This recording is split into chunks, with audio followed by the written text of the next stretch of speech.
Guys, welcome. We are live. Gopal, we are live. Yes, we are live. You should give me like a countdown, like a five, four, three, two, one. I'm so sorry.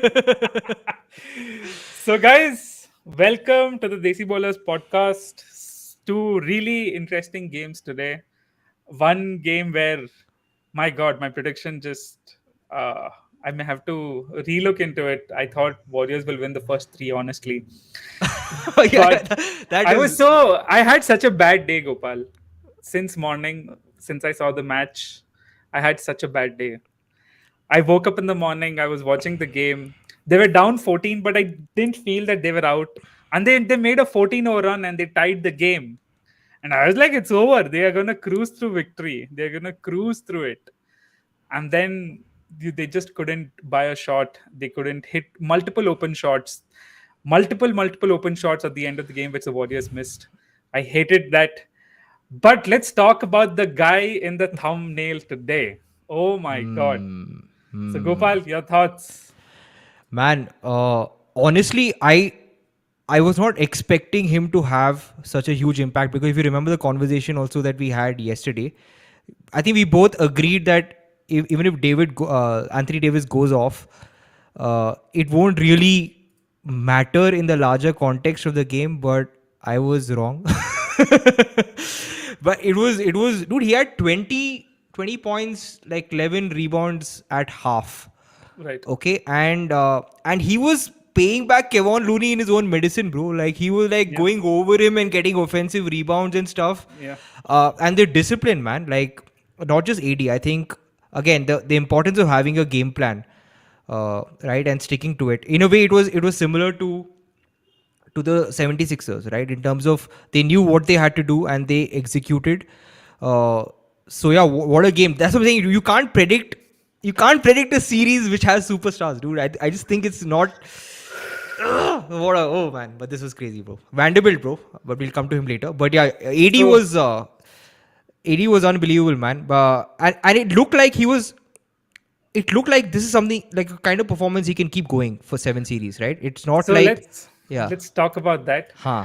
Now, you know me, I keep telling you, right? I specifically look at things where what have teams figured out. So even after, so let's talk about, if you remember the show, guys, after the second Kings game where they lost and they were down 2-0, I said towards the end of the game, although the Warriors lost, I felt they figured something out. Okay. I think I know where you're going with this, but I'm going to let you finish. Yeah.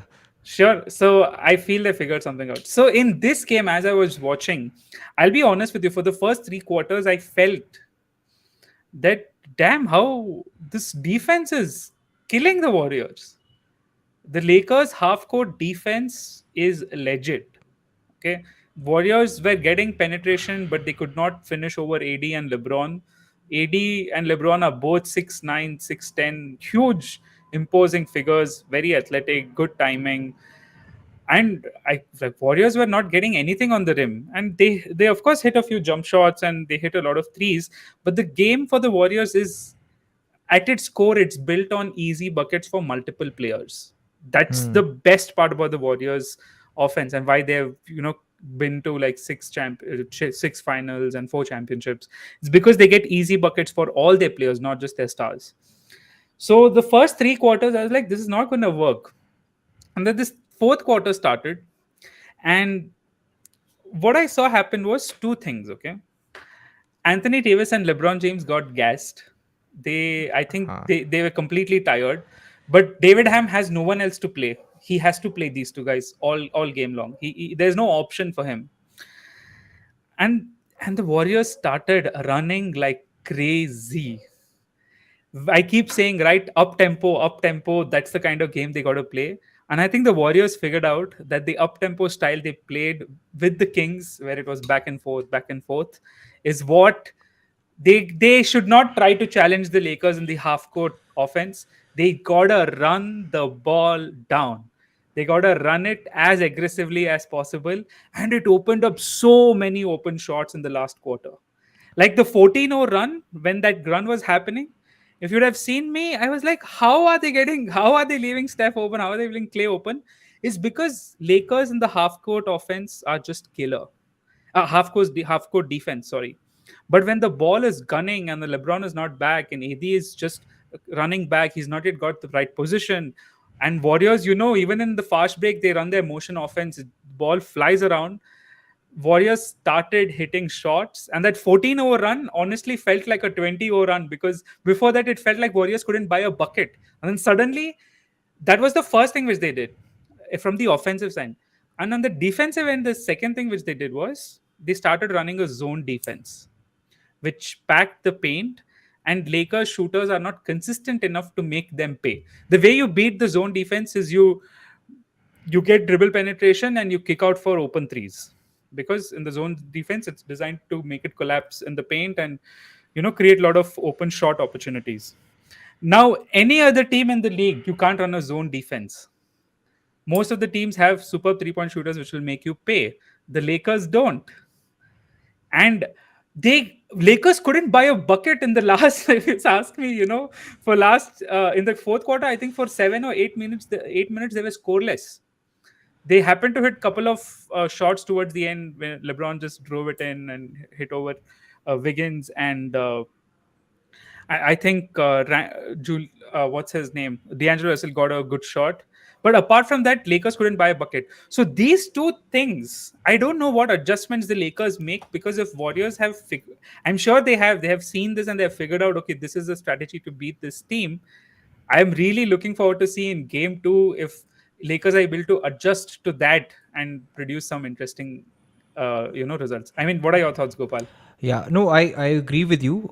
It just but there was a specific adjustment that Steve Kerr and the Warriors made, right? Hmm. So for the first 3 quarters, Curry was playing off the ball, Right, right? And then we saw him actually bringing the ball up. I think right, that was, I think that was the key. That is something that the Warriors have figured out. right, That we need Steph playing with the ball as a primary ball handler, bringing the ball up and then setting that high screen that right, gives him that initial space to either get the shot off or to sort of find his teammate. So that is a huge adjustment right. that the Warriors made, and so yeah, that is something. How do you counter that? Now that is what we need to see from the Lakers, right? Because if we have all been able to figure that out, even the Lakers have been able to figure that out, right? So that will be an interesting thing to see on how the Lakers counter that. But yeah, credit to Vanderbilt also in terms of that guy put his hand up, man. Like I know no one can stop Steph, but he made it so difficult with his length and his speed. I didn't think it was possible. And you saw the immediate difference, right? At the 14 run also, if I remember correctly, Vanderbilt went out and they got D'Angelo Russell in. They basically traded defense for offense, Right, which I think was a very bad idea. They should have just stuck with him. I know he had 5 fouls or something by then, right, but the referee refs allowed the switch of the foul. No, AD said ये मेरे ऊपर है, right? right. So Vanderbilt could have stayed on. So they made some tactical mistakes. I think the Lakers. D'Angelo Russell is so lazy, bro. It's unbelievable. He keeps shooting the gap every time. Dude, Okay. this third quarter when he went on a run where he personally got like 8 or 10 straight points, I was like, this is the all-star D'Angelo Russell. And then in the fourth quarter, he reminded me why he's been bouncing around the league. Yeah. No, I'm saying these are the things that make you realize the Lakers can still get better, right? Just in terms of effort, some of these, not just D'Angelo Russell, even that Brown, Right. right? First of all, I don't understand what Brown brings to the table. Like I don't see anything that, like, what's the I'll point? tell you what he brings to the table. Huh? Chasing Steph Curry around for But he that wasn't. He long. was shooting the gap. No, That's what no, I'm no. saying. Let me tell you. It tires members out, and he gives a breather to the starters. That's what he brings to the table. No, There's that's no what one he. else the Lakers No, have. I agree. But my point is, at least he should be chasing Steph Curry. Now he wasn't doing that also. That is my issue, right? And also, this is something I want to just bring back your attention. This is something you had actually predicted accurately, right? In terms of matchup, right? Clay Thompson was getting those looks, right? And Austin Reeves, he sort of did not have anything on him. Right. right? So that's a question for me. Like someone like Austin Reeves, how does he stay effective? I think he started showing glimmers of that. I think Austin Reeves should crash the boards Right. in sort of matchups like this. That's literally like the only comparative advantage that he has over Clay Thompson. He did it once, maybe in the third quarter. Right. So that's another, because someone like Austin Reeves, I think, is very valuable uh, in terms of what he brings to the Lakers, especially in the late in the regular season, right? So that's what I'm saying. These are all things where Lakers can still improve, and they already won, right? So for me, these are huge plus points. I agree with you that Anthony Davis though was gassed. He was using the offensive end to catch his breath. Yeah. Okay, that was, so that's my point. My point is, if Warriors, like you said, if they start off strong, okay, Right. and they play aggressive and they get Steph to bring the ball up against Vanderbilt, set those high pick and rolls, Right.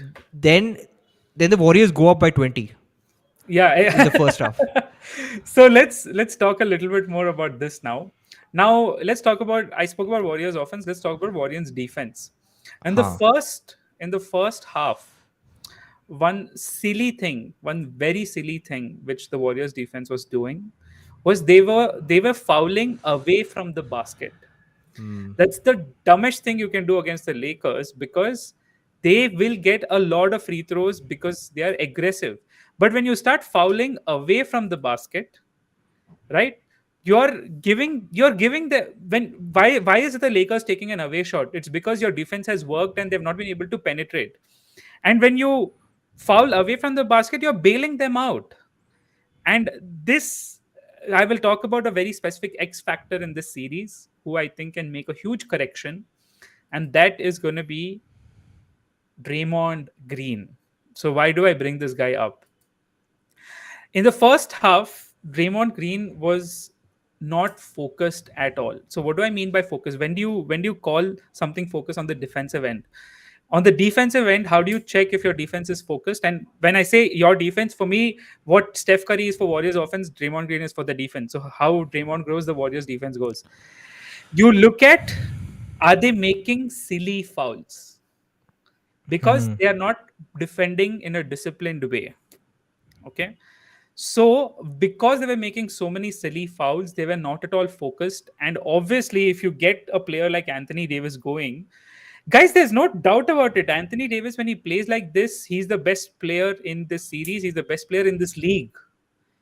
Okay. By the way, you were calling Steph the GOAT yesterday.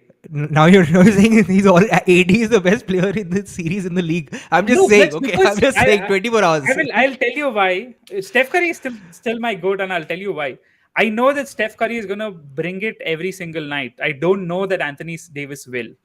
Okay, but my point is Draymond Green, if he stays focused on the defensive end in the series, and we've seen him do this in the playoffs, that he single-handedly makes all the right rotations to shut down offenses, to shut down players. He did this against Portland. He did this against Dallas Mavericks, Luka Doncic last year. He is capable of that, where he locks in defensively, does not make mistakes, does not commit unnecessary fouls. I think he has enough to shut down Anthony Davis.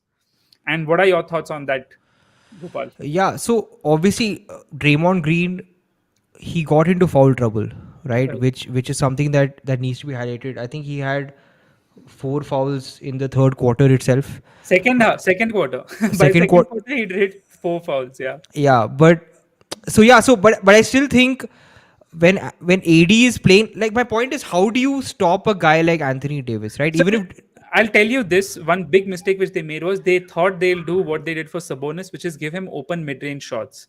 They did in the first half, and Anthony Davis hit every single open mid range shot.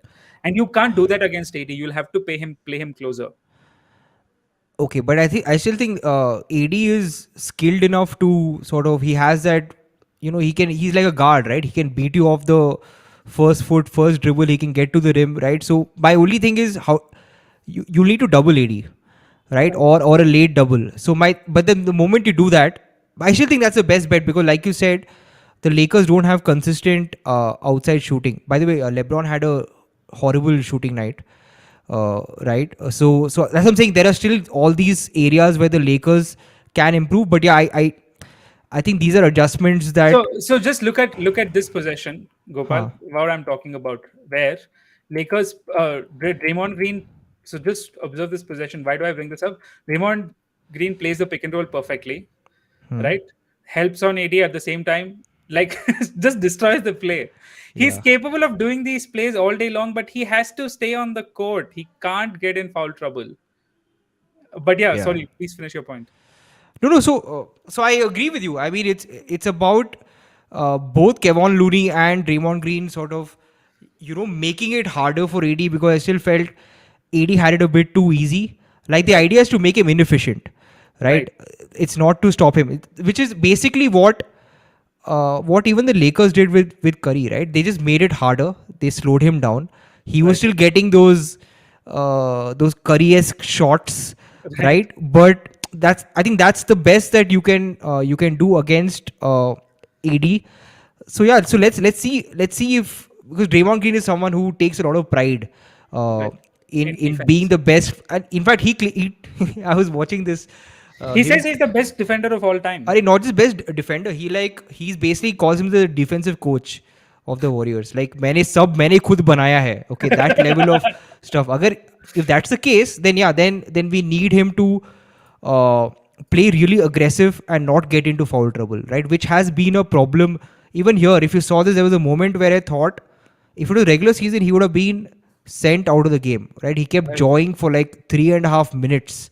Oh yeah, I was like, dude, let it go, man. I mean, it was a bad call. Refs obviously, I don't know, like you could make arguments they were favoring this, that doesn't matter. It was a bad call. Let it go. Continue playing because you are needed on the floor, and Warriors don't have enough personnel to match up Lakers' size if Raymond is not on the floor. Correct, correct. So yeah, so it was. That's so. These are those things about Draymond that always makes it hard, right? Because I feel like, you know, childhood may, if a bully is not taught sternly कि थोड़ा control करो, it gets Right. out of hand, right? And we're seeing the worst example of that with Dylan Brooks, right? The poor guy is not even probably going to be in the league He's next been- season. no, dude, come on. He's a good player. Had like whatever the Memphis system is just not suited for him. Dylan Brooks is a good player. He just talks a lot. But Gopal, before you continue, this is the play where uh, I really thought that had Steph Curry just taken the floater a step before, and they would have got this shot, they would have had the momentum. So let me just play it here. Gets penetration easily, but he ends up getting Ah, rejected. He goes for the layup instead of a floater. So correct. one thing he has to be very clear with is, boss, you can't. There's absolutely no way in hell you'll be able to match up with a LeBron and AD straight up Yeah. because they're just too big. And Steph Curry knows this. Like multiple times, he's driven on LeBron in the past. Whenever he's gone straight up, he's got rejected. But there's times when he finds some sort of an angle, and he's been able to, finish on top of a LeBron or whoever the big man is. So plays like this, I think Warriors clean up. But Gopal, according to you, would you change your pick for the series after this game? No, man. I'm still sticking with the mind, right? So, like I said, heart and mind. So, I still think the Warriors got this in six. Interesting. Uh, Why are you change? Are you No, wait? no, Are I you? am not changing my Okay. pick. I think I'm making a bold prediction here. And okay, before I make that, what I want to watch is this. I want to see if Vanderbilt will be able to keep up this level of defense on Steph, because Steph, in the end of the day, is a smaller person. Vanderbilt is That's why I huge. was so surprised. I was genuinely surprised that Vanderbilt was able to be as effective as he was. Yeah. And if you see the first round series with Davion Mitchell, where he also played superb defense on Steph, by the fifth, sixth, seventh games, right? That guy was gassed. He was done. He couldn't impact Steph much, and I expect something similar to happen with Vanderbilt until and unless I'm proven wrong. But I don't think he'll be able to keep up this level of following Steph around all game long. I I just agree. don't see No, it. no, I agree. And what people obviously, I mean, we all understand it, but it's important to appreciate it from an execution standpoint. Is that for a defender, like the movements that a defender does, is fundamentally different Right. than what an offensive player does. We're talking about lateral slides, Right. okay, and it's like, and you're constantly just think the ball is always behind your head, right? It's very it's not sustainable, right? So to do this, so I think that's what I'm saying. I think Lakers won the first game similar to how the Sixers won. They just took the Warriors, I won't say by shock, but just they had the advantage, right? Because also the Warriors played a 7 game series, man. Thoda to, Yeah. Yeah. Yeah. I still That was think, shocking. yeah, this was basically the Warriors at their weakest, okay, and the Lakers just about And won. Gopal, this is what I'm talking about, right? Yesterday, I was pissed off with Boston Celtics' performance. It's not because they lost. It's possible you lose games, Yeah, yeah, yeah, but yeah, today you could see, right? Warriors, even if they were not feeling it, they had that effort. They had that push. They were yeah. giving it their all. They just managed to come up short. I want that. I do. I just don't like seeing a terrible game. Correct. I agree with you. No doubt. No doubt. That's what So I'm saying. It was the Lakers had to win this. I right, think that's what even AD said, that this is basically a game 7 for us, right? Because with a team like Warriors, once you get behind, it's hard to come back because they are such a momentum based, free flowing team, right? So, right, but the Lakers have got the first punch. It'd be very, for me, if the Lakers can maintain this level of energy and efficiency and discipline, right? right, It's a combination of discipline and execution, right? right. They knew what they had to do and they did it, Yep. right? So the question, like you said, can they do it again for game 2, game 3? And because like we saw how they got gassed, and this is the, the first game they got gassed in the first game. So So yeah, man, this was a great game.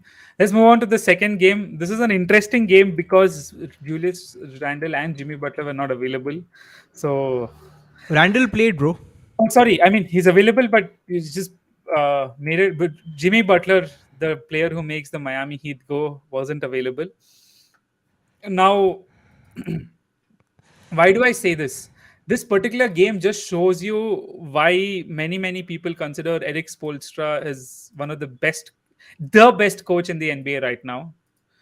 Dude, he with basically a G League team, he kept No, he yeah, kept the yeah. game competitive. I was surprised as hell. Like, how is this competitive? Why the hell is this still like a 4-5 possession game? Like, what the hell's See, going on? you are giving credit to the Heat. Okay, I was like hating on the Knicks. I'm like, yeah, this is all those Knicks nightmares combined. Okay, which like you should be dominating. Okay, in a game like this. But then of course, then also read up about how Brunson and Randall are still probably they were questionable before the game, right? So, Right, right. ठीक है, by that context, then it sort of makes sense, this performance. But dude, if I did not know Jimmy Butler existed, okay, if this was the first Heat game I had watched, Hmm. I'll be like, it reminded me of the Nuggets ka that first game in the previous series, okay, where it was so balanced, the offense. Like who do you guard? And if at one point you look at the shooting, Right, okay, they had some really like all five, like even Adebayo can like hit those 10 foot, 15 foot jumpers. Okay, it was I was and Gabe Vincent, apparently, by the way, where he was supposed to be a score first guard before right, he joined the Heat. Okay, right. and they told him go back to that. He like, huh, that's easy for me. Right, so I didn't know that because obviously we see only Gabe Vincent playing in the He plays in as a Miami point Heat. guard. Yeah, we saw him as a facilitator, but apparently Right, this is his natural instinct to be right, a gunner.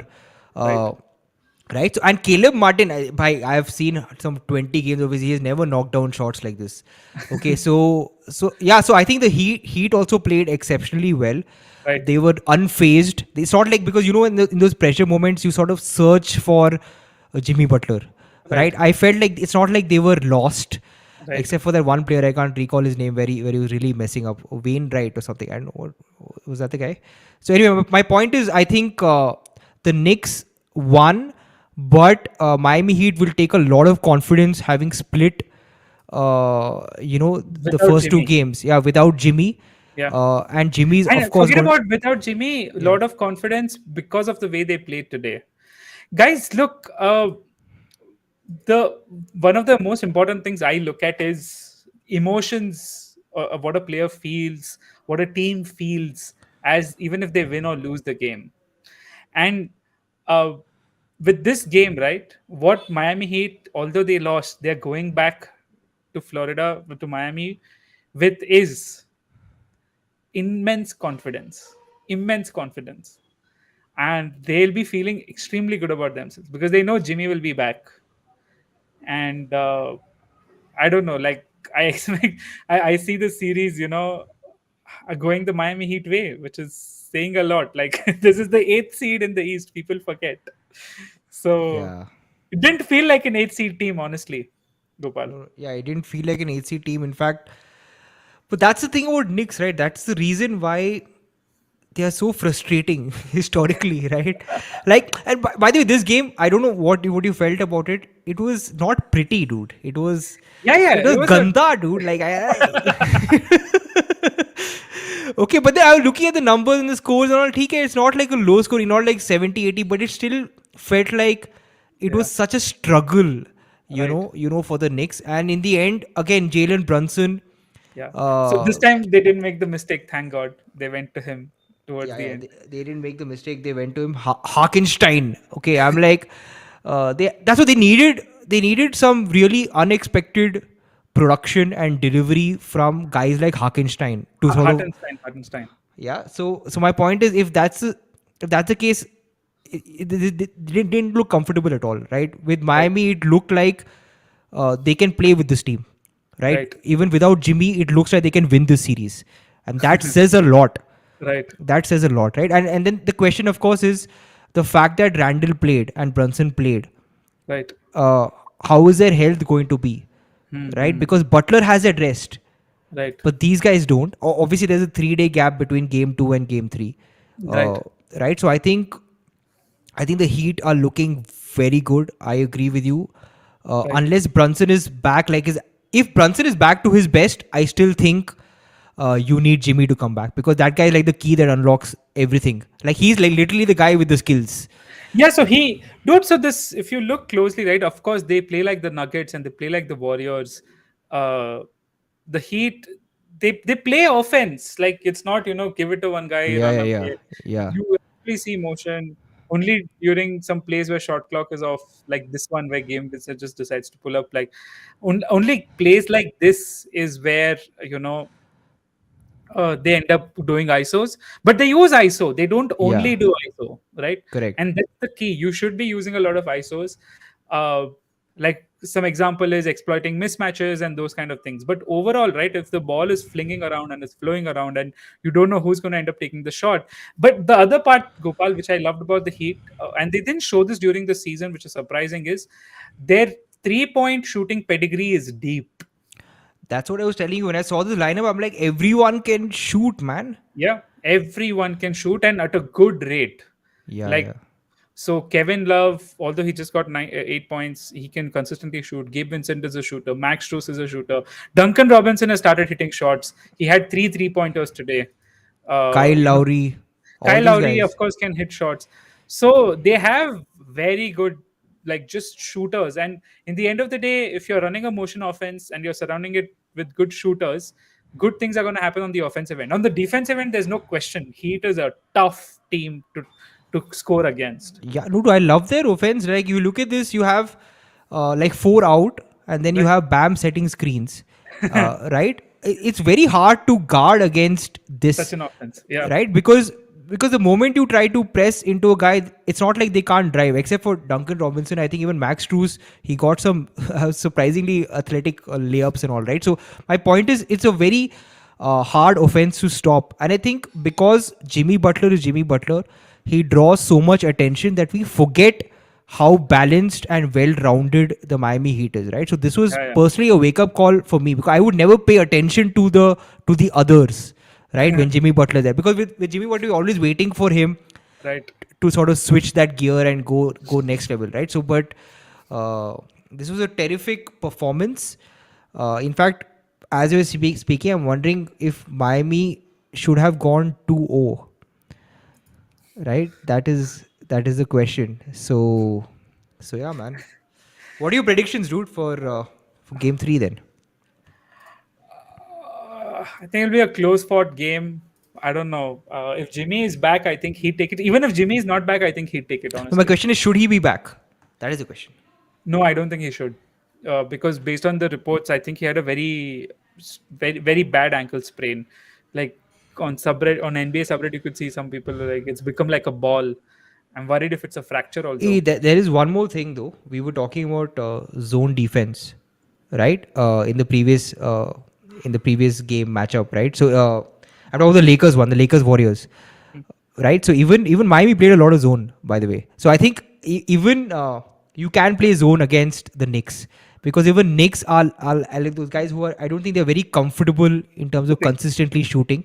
Yeah. And Miami is the team that has played the most amount of zone defense through the regular season, Right, right, right, right? So I still think the Knicks, their outside shooting is a question mark, right? Do they have a pure shooter? right, I don't think so, right? right, So for me that is also a question mark in terms of the Knicks. Where are they going to get consistent offensive production from, especially if Brunson and Randall are 75%, right? I think we can expect more of that. We can expect Miami to sort of pack the paint and right, dare them to just shoot from the outside. right. So yeah, so let's see. Yeah. So quite interesting series that one, but I mean this says a lot that the eighth seed will be is is playing Dude, so these well. seeds don't mean anything, man. You realize like Warriors and Lakers are what, 6, 6 and 7? What Yeah, is? 6 and 7. Yeah, I think seeds have lost their meaning to a huge extent because teams prefer health, right? Which I think they value. They like, TK, let's just get into the playoffs, and then it doesn't matter what the matchup is. right. So I think that's a huge difference. And another thing which has also happened is I think road game or home game also has started mattering less. Oh, why do you think that is? Uh, I don't know. I've been trying, especially if your team has a lot of veterans, right? They just know what to do on the road, dude. And if it's a lot of young guys, of course, in the Sacramento Kings case, but Sacramento also won some really big games on the road. So I don't know. I have a very silly theory, Gopal, Huh. for this. So you know what's my theory? Previously, to get comfortable, you would do activities in and around your hometown. So maybe go have a party, go for a walk in familiar places, etc., etc. Now all of it happens on this, Screen time. and screen is same everywhere. You Wow. travel or not, I think you're always on the phone, so your habits are not really changed. I mean, what do I you think was about that? I I was not expecting that. This was a very left field argument, but you make a good point. The point is about the process being the same, right? A pre-game process, Exactly. and you're right. All hotel rooms look the same, Right, and you're basically watching stuff on screen, or your right, habits don't get affected. That's a very, ये थोड़ा इस पे थोड़ा research करना पड़ेगा. I think there is something right, here right. on. Hey, by the way, shout out also to Joel Embiid for being named MVP. Oh Uh, God. Huh. we should acknowledge it. ठीक है, Cameroon का बंदा MVP मिल गया. I think he's the second African player after Hakeem, I think, to win Right. an MVP. So yeah, man, you can question the process and whether he deserved it, but MVP. So Yeah. So, but yeah, I mean, what do you think of my theory that road pay? This is why it doesn't has stopped mattering now. Home court, road court. I agree, man. I always like random, unrelated, like non-basketball explanations to basketball things. So yeah, I do think.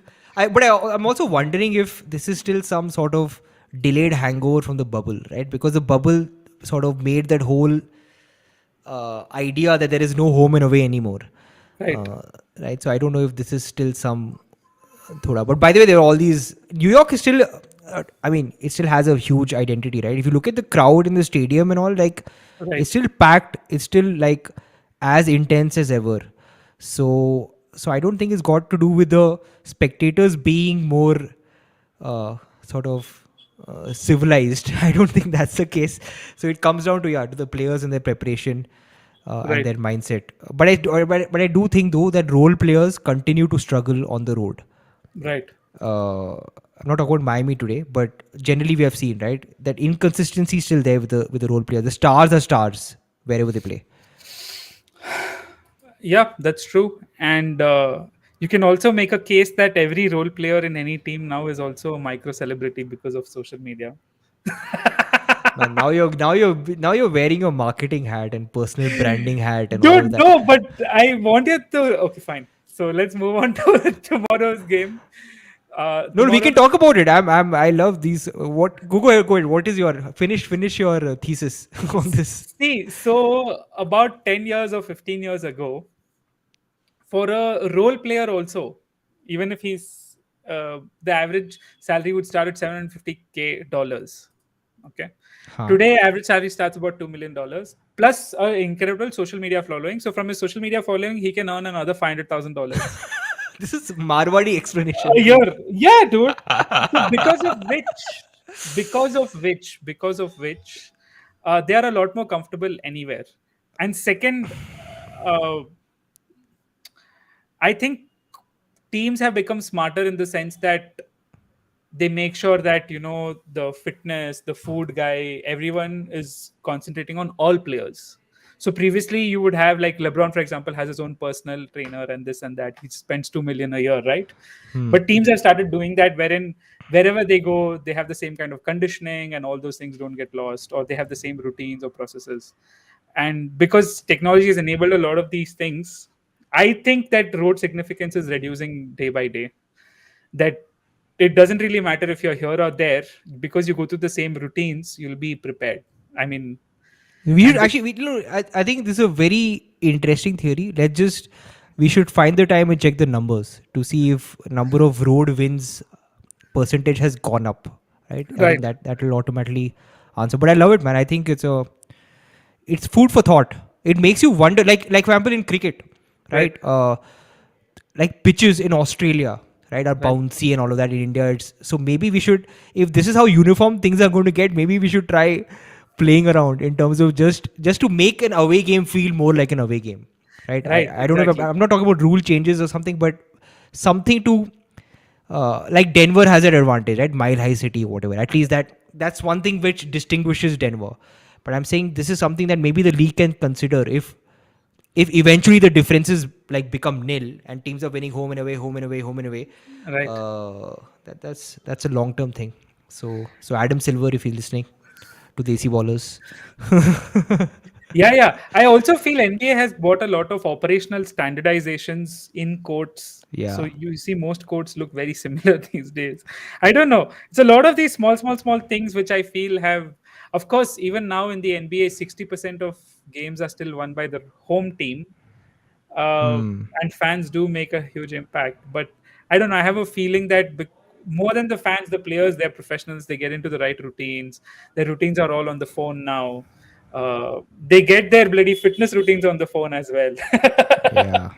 So everything is there. So it becomes easier for them to get in the right rhythm or the right flow. But Hmm. it's a very what I was Left. thinking Yeah. of was this, that what had I experienced when I went out on business meetings, for example, to a different city. Before the smartphone, obviously, uh, like, okay, you have to find ways to entertain yourself going around the city and all, and it's all new things, and you're uncomfortable. But with the smartphone, it's all, so I don't know. Like, if it's the presentation in Delhi, Mumbai, Bangalore, it doesn't really matter, right? It's like you go in the morning, take a flight, go have food, check out your smartphone, follow your normal routine, and you're in the right mindset. So How very similar. it allows you to stay in the zone. I think. Yeah. So if you want to say that, so Hmm. let's talk about tomorrow's game. You have Celtic Sixers. So Gopal, who you got? Dude, I want the Sixers to continue their psychological trauma on the Celtics. Okay, like I just Yeah, feel yeah. like I have. See, Celtics are supposed to win this game and win this series, but I hope without Joel Embiid, the Sixers put Celtics out of their misery and force them to just destroy and disband this entire team. that is you're going like full destroyer Shiva destroyer mode. But no, no, no. we know what's going to happen, right? We know the Celtics are going to really play James Harden very, very tight. Right. Okay, so that is something that we're going to see again, and I think Sixers are going to be prepared. They know they're going to come hard at them, because Sixers don't have anything to lose. They've already got what they wanted. They've split the series at the very least, right? So I Right. think Harden is going to He's ease going to off. attempt 50 shots No, instead of 30. I think no. In fact, it's a counter. Right? I think he's going to ease off in the first quarter. Okay. He'll be more of a facilitator, Okay. right? Because the defense is really going to like zone in on him. Then I think Tyrese Maxey will continue having a strong uh, opening game. Like Paul Reed, all these guys, I think they'll have a lot of space to operate. Uh, so yeah, I think I would love the Sixers to go 2-0 up. So I swear, my right? prediction is that. Let's put the Celtics out of their misery, dude. I swear. I just want this team to. God, after seeing their pathetic game one performance, I don't even want to watch this game. Let's see. But I'll still watch it, guys, so that we can do this show. So, Gopal, that's about it. Tomorrow, just single game. Oh yeah, just one game tomorrow. What's up? Yeah, just one game. Yeah. ठीक है. So, thank you all so much for watching, guys. This is us signing off. Bye bye. Bye.